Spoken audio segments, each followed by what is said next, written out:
के अनुपात में होने चाहिए। क्या अपराध और कृत्य के आधार पर नहीं, परिस्थितियों के आधार पर नहीं। अगर एक यादव अपराधी मारा गया तो एक ठाकुर भी तुरंत मारना चाहिए, ना मिले तो पकड़ के ले आओ कहीं से, ताकि नंबर बराबर रहे। जिन तब ऐसे चलेगी व्यवस्था।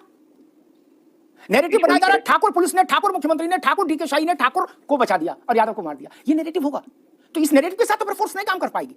कल को उनकी सरकार भी आ सकती है भाई। चिंतन तो यही रहेगा ना, और इसी चिंतन के तहत उस समय के डीजीपी को काम करना होगा। नमस्कार दोस्तों, हमारे इस डिबेट पे आपका स्वागत है। देखिए, सुल्तानपुर में हुए इनकाउंटर के सियासत लड़ाई चल रही है, जिसमें अमिताभ अग्निहोत्री ने एसपी प्रवक्ता को जमकर लताड़ा है, जिसमें उन्होंने बोले कि तुम्हारी उंगली पे ही सरकार नहीं चलेगी। यदि हमारा डिबेट अच्छा लगा तो लाइक, कमेंट और सब्सक्राइब जरूर करें।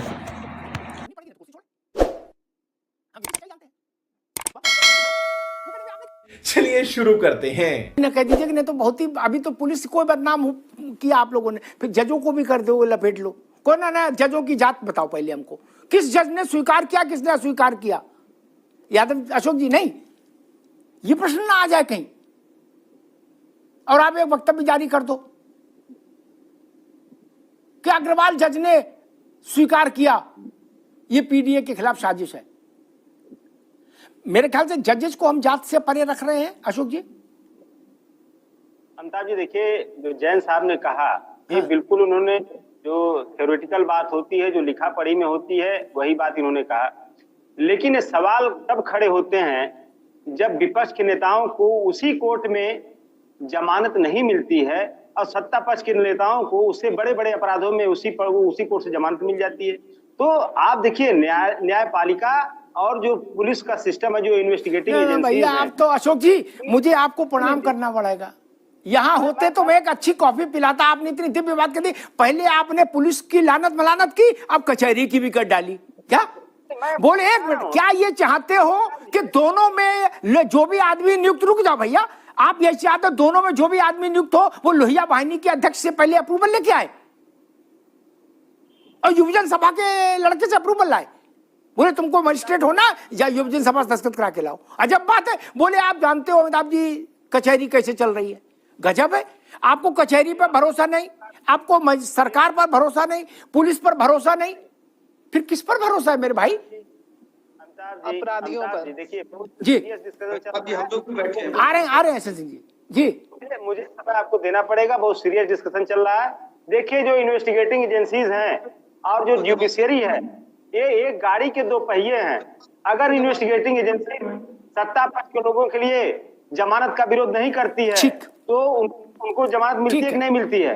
वही इन्वेस्टिगेटिंग विपक्ष के लिए जमानत का विरोध करती है, उनको जमानत अशोक जी अभी रुकना होगा, मैं एसएन सिंह साहब के पास जाऊंगा, प्रश्न उनको सुनी लिए। लेकिन एक जानकारी अशोक भाई को देखिए कि सबके ऊपर मत थूको, ये तरीका अच्छा नहीं। एक जानकारी दे दूं, पीडीए नहीं, पीडीए में भी जो खालिस नीट पीडीए है उसका उदाहरण दे देता हूं। पूर्णाहुति करेंगे। अमिताभ जी ये किधर लेकर जाना चाहते हैं? क्या बताना चाहते हैं लोग कि केवल एक जाति की सरकार बन जाए, एक जाति के मुख्यमंत्री बन जाए, एक जाति का विकास हो जाए, एक जाति के लिए कार्य हो जाए, एक जाति के जिला अध्यक्ष हो जाए, एक जाति के सभी संस्थाओं में पदों पर चले जाए? ये सामाजिक ताने बानों को छिन भिन करने की व्यवस्था है कि नहीं? आज इस जिम्मेदार चैनल से, अमिताभ जी के जिम्मेदार चैनल से पूरा ये देश देख रहा है कि कुछ ऐसे लोग हैं जिनको राष्ट्र से नहीं मतलब है, राष्ट्र प्रथम की बात नहीं है, परिवार प्रथम के अलावा व्यक्ति प्रथम की। किस तरह से हमको मुख्यमंत्री की कुर्सी मिल जाए, किस तरह से हम एक धर्म को इकट्ठा कर दें, एक धर्म को जातियों में तोड़ दें, चाहे वो अपराधी को लेकर चाहे अपराध को लेकर, और कुर्सी को प्राप्त कर लें। इससे क्या हासिल हो जाएगा? ठीक समाज ठीक है सिंह साहब, ठीक बात की, रुकना होगा। जैन साहब, मैं एक बुनियादी सवाल पर एक छोटा सा उत्तर चाहता हूं कि 183 एनकाउंटर हुए, किसी भी विधि से हुई जांच में क्या एक भी एनकाउंटर फॉल्स घोषित हुआ और पुलिस अधिकारी दंडित हुए? मेरी जानकारी कहती नहीं।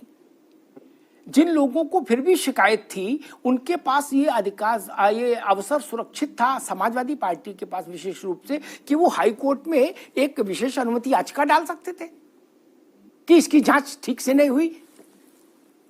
किसी ने नहीं डाली। हाई कोर्ट में डाल सकते थे, किसी ने नहीं डाली।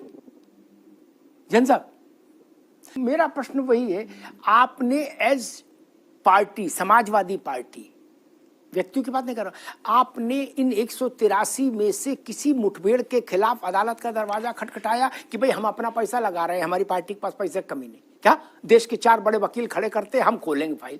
किया? ट्विटर के अलावा अमिताभ जी। जी, हमने योगी सरकार को 2017 से लेके आज तक हर उस मौके पे नंगा करने का काम किया है जिन जिन मौके पे इन्होंने फर्जी काम किया है। जब जब इन्होंने पिछड़ों का आरक्षण लूटा है, हमने इसके पहले भी आपको नहीं, बता दूं, पिछड़ों का आरक्षण नहीं अशोक जी, बात हो रही ये जो 183 मुठभेड़ें हुई ना, एनकाउंटर, मारे गए लोग, इसमें आप अदालतों में क्यों नहीं गए? अमिताभ जी, हम लोग अपनी जो विपक्ष की भूमिका है उस भूमिका का निर्वहन करते हुए लगातार जनता की अदालत में जा रहे हैं और जनता की अदालत में बता रहे हैं कि ये योगी सरकार कितनी बड़ी जातिवादी है। आज सवाल हमारी नीति जी पूछ रही हैं कि जातिवादी विपक्ष है। मैं इनसे पूछना चाहता हूं, भाजपा के प्रवक्ता नंबर 2 से, क्या बताइए मुख्यमंत्री क्यों जो है एक पवन यादव, एक अरबाज खान का नाम लिए विधानसभा में, क्या वो जातिवादी नहीं है? मुख्यमंत्री क्यों 69,000 शिक्षक भर्ती के लोगों का काम किए, क्या वो जातिवादी नहीं है? आप समाजवादी के नाम परिवारवादी कर दीजिए। आप एक ही परिवार के 5 लोग संसद में बैठे हुए हैं और आप यादवों को भला करेंगे? मैंने सोचा चलिए ठीक है, दिखता नहीं है अपने परिवार से बाहर। एक तरफा आप लोग सिर्फ समाज में आकर यहाँ पे समाज को बांटने का काम कर रहे हैं। आप ये बताइए, अखिलेश यादव के परिवार के संसद में बैठे हुए हैं, आपको पता नहीं है? भाजपा का जिलाध्यक्ष गया था बचाने परिवार के लिए के पहले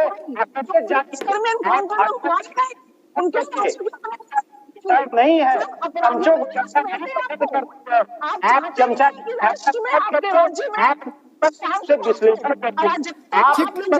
दोनों मित्रों को रोकूंगा, समय कम है, दोनों मित्रों को रोकूंगा। एहसन सिंह साहब, ठीक है, अशोक भाई आगे बात, नीति जी आगे।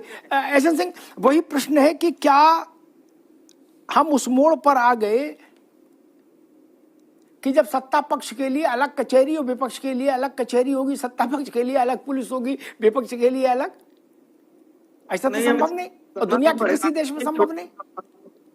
अमिताभ जी, कुछ करना नहीं पड़ेगा। एक 10 सेकंड की कहानी सुनाता हूँ। गांव में एक लड़का रहता है ना, वो टीवी फोड़ रहा होता है। कोई कहता है क्यों टीवी फोड़ रहा है? कहा टीवी फोड़ेंगे तभी खाना खाएंगे। जैन साहब को भी स्मरण होगा, हमने जवाहर बाग में रामवृक्ष यादव और उसके अपराधियों की गोली से मारे जाने वाले अपने उत्तर प्रदेश पुलिस के नौजवान अधिकारी और सिपाहियों के शव देखे। अशोक जी की पार्टी कहां थी? क्यों नहीं आए? तब तो आपकी सरकार थी, और रामवृक्ष कौन था ये भी सब जानते हैं। उनका कोई अधिकार नहीं था, उनका कोई मानवाधिकार नहीं था। जो मारे गए उनके घर में संतानें नहीं थी, उनकी विधवा के आंख के आंसू का जिम्मेदार कौन होगा? आज मैं देख रहा हूं कि राहुल गांधी कह रहे मंगेश यादव जी जो डकैत थे 1 लाख का इनामी, बोले इसके आंसू पूरे देश के लिए सवाल है। और जो वहां जवाहर बाग में मारे गए पुलिस के अधिकारी, उनकी पत्नियों की आंख के आंसू, उनकी माओ की आंख के आंसू, उनकी बेटियों की आंख के आंसू, किससे जवाब मांगे? कोई बोला? जैन साहब को स्मरण होगा, उसी कालखंड की बात कर रहा हूं। बरेली में एक इंस्पेक्टर मारा गया, फर्रुखाबाद में एक इंस्पेक्टर मारा गया। किस आप लोगों ने आवाज उठाई, धरना प्रदर्शन किया? अपराधी के लिए आपका दिल दुखता है, बात समझ में आती है, लेकिन पुलिस के लिए भी तो कुछ आंख में नमी होनी चाहिए। नहीं, बोले नहीं पुलिस बेसाख्ता मरती रहे, डोंट वरी, क्या? और किसी जात की मरे उसमें भी हमें लोचा नहीं। लेकिन जब जवाहर बाग की घटना घटी थी जैन साहब, तब भी हमने ये नहीं कहा था कि मारने वाला यादव है और मरने वाला ब्राह्मण है, ये नहीं कहा था। हमने कहा था अपराधी ने जाबाज पुलिस वाले को शहीद कर दिया।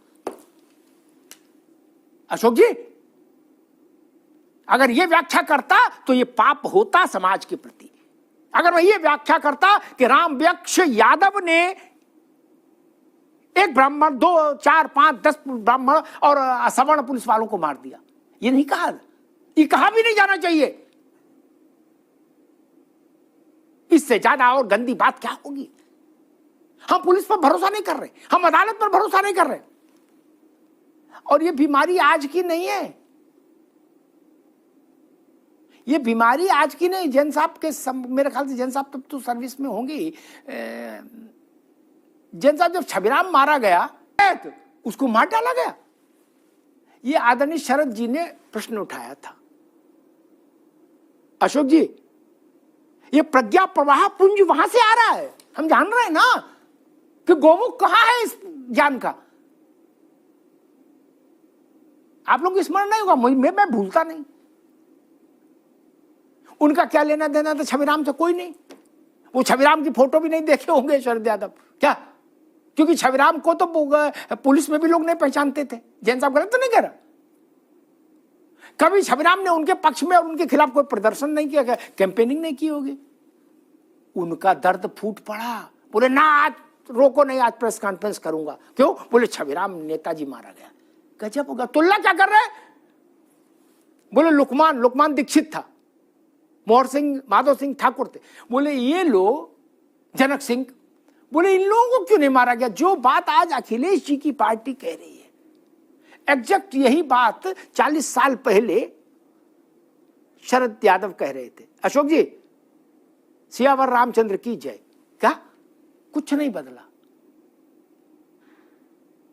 मतलब लोग शॉक्ड रह गए थे कि शरद यादव क्या कह रहे हैं और क्यों कह रहे हैं। आप ये कहना चाह रहे हो कि ये यादव अब डकैत है इसलिए इसको कुछ विशेष सम्मान दो, या इसको भी फ्री रहने दो? क्यों कहना चाह रहे हैं ऐसा? डकैत तो डकैत है। और जब अयोध्या का घटना आई मिल्कीपुर की, मुईद उसमें नेम्ड हुआ, आपका अध्यक्ष। कन्नौज में नवाब सिंह यादव हुआ, तो समाजवादी पार्टी ने ये नहीं कहा क्या कि मुसलमान और यादव का से मत जोड़िए चीजों को, अपराधी अपराधी है, कहा ना अशोक जी। लेकिन जैसे ही मंगेश का मसला आया, आपने पाला ही चेंज कर दिया। बोले ना, केवल यादव से जोड़ेंगे, जात से जोड़ेंगे और किसी से नहीं जोड़ेंगे। क्या कन्नौज में क्यों नहीं जोड़ा नवाब सिंह यादव के मामले में? मोहित के मामले में क्यों नहीं जोड़ा अयोध्या में? तब उस बेटी की भी जात नहीं आप लोगों ने मुंह से बोली कभी। गए तो थे अवधेश पासी वहां बिटिया के घर, 1.5-2 महीने बाद उनको होश आया, तब गए तो घर वगैरह ने भगा दिया। बोले जाओ, आप हमारे सांसद रहने लायक नहीं। जब 2 महीने में देश भर का आदमी आ गया, पूछ गया, तब आप आ जाए हो। तब और मैं फिर कहूंगा, सबको लांछित मत करिए, भारत की व्यवस्था को डेंट मत लगाइए। सरकारें आएंगी जाएंगी, चुनाव आएंगे जाएंगे, मंत्री, प्रधानमंत्री, मुख्यमंत्री बदलते रहेंगे। आपको कोई चीज समझ में नहीं आ रही, सुप्रीम कोर्ट है, हाई कोर्ट है, जाइए अपनी पर्सनल कैपेसिटी में मुकदमा कराइए। बोले नहीं हम तो नंगा कर रहे हैं पब्लिक में। ये नंगा करना, कई बार नंगा करना में तो कई बार थेतरी भी होती है। आपको बात समझ में नहीं आई मंगेश वाली? सुप्रीम कोर्ट जा सकते, कपिल सिब्बल आपके घर के, आपसे तो टाइपिंग का भी पैसा नहीं ले रहे। बंगाल का लड़ रहे हैं ना मुकदमा, आपका भी लड़ लेंगे।